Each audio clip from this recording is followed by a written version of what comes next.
esclaves. Pas les Rwandais sont des esclaves. Vous, vous devenez leurs esclaves. Nde kanda, nde frustration nanga yango wana. Nde oyo salanga motema pasi. Quand vous découvrez que cet homme ici a usurpé les noms, et que ce n'était pas son nom, et qu'il était rwandais, et qu'il avait les mêmes objectifs que les M23 qui ont violé ta maman, qui ont violé mon père, pourquoi tu veux faire un dialogue avec eux? Pourquoi tu auras pitié de ceux-là qui ont signé un pacte d'ensemble avec eux?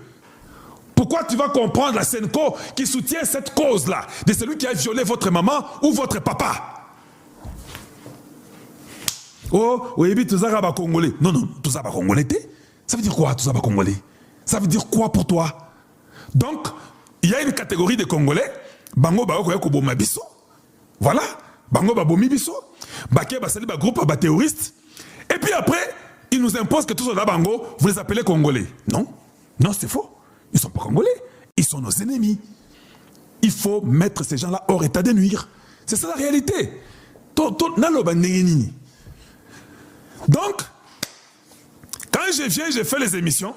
Pour vous, c'est comme tango kota la karashika au préféré kota la kalonji na komi lokola série naboyi na lingite na lingi kota la kanga lokola série té na lingi oyo nazoloba bon mettre en pratique pour vous libérer parce que vous n'êtes pas des esclaves, vous êtes des rois, vous êtes des princes et des princesses.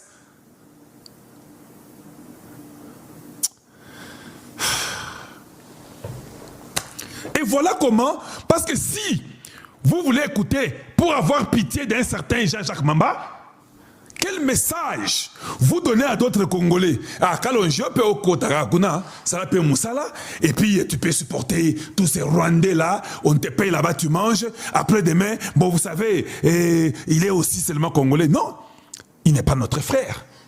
Que ce soit Fabien Koussanuka, que ce soit Perro Louara, ils ne sont pas nos frères. Ce sont nos ennemis. C'est des bonnes guerres.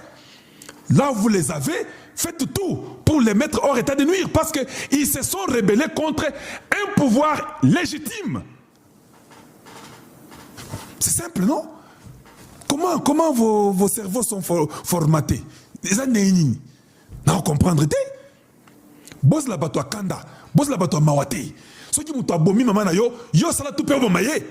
Comment vous devenez, vous, quand on viole vos mamans, on viole ou bien on humilie vos sœurs, vos femmes, vous trouvez ça normal? C'est pas normal. C'est pas normal. Il faut dire non, pas question. Ne les remettez même pas à l'assiette. Il faut les chasser loin. Faire l'effort de les mettre hors état de nuire. Parce qu'ils ne sont pas dignes de la société.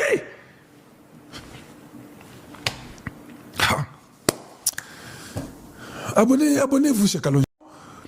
Ou vous souffrez, vous mourrez, et tout est à la légère, et vous êtes comme les histoires pour eux. Parce que vous étiez venus les accompagner eux. Que le Congo était pour eux, ce n'était pas pour vous. Non, non, n'acceptez pas ça. Et je ne veux pas que vous soyez seulement là-bas, vous suivez pour suivre. Non, j'aimerais que vous changez vos cœurs. J'aimerais que vous puissiez être honnête et sincère. C'est-à-dire que ceux qui ont l'État, si tu prends, tu es puni. Tu rejoins la rébellion, tu es traître. C'est comme ça. Il n'y a pas à expliquer aux enfants du Congo ici. Et je sais, Nzala, Kozanga Koyeba, Chik Mobulu, tout a été bafoué.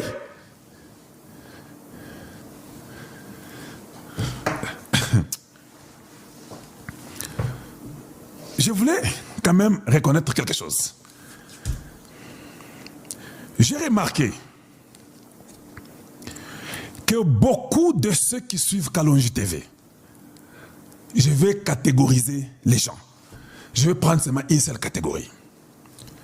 Le présidentiel est vacant, personne ne veut en parler. Et je vais vous dire pourquoi. Ça, je peux faire rapidement une parenthèse. Tout le monde sait qu'il est malade et qu'il est allé se soigner à l'étranger. Donc ça, ce n'est un secret de polichinelle. C'est pas sûr. Je ne sais pas comment vous l'avez su, mais le gouvernement rwandais, ou ce qui reste du gouvernement rwandais, veut faire croire à tout le monde qu'il n'y a aucun problème. Moi, je vais vous raconter pourquoi je vous dis actuellement que le président Kagame n'est plus. N'est plus. N'est plus. Vous affirmez. J'affirme et je réaffirme qu'il n'est plus. Il n'a qu'à ressusciter pour venir nous contredire ici, ce qu'on avait demandé d'ailleurs. Monsieur l'abbé, avant que vous n'entrez dans les détails, vous êtes un homme de Dieu, vous le savez. Et vous êtes l'un des principaux opposants et sans doute l'un des mieux placés pour l'avenir à occuper les fonctions suprêmes au Rwanda. Donc en avançant ces propos, vous jouez totalement votre crédibilité. Je sais, vous êtes au fait. Je suis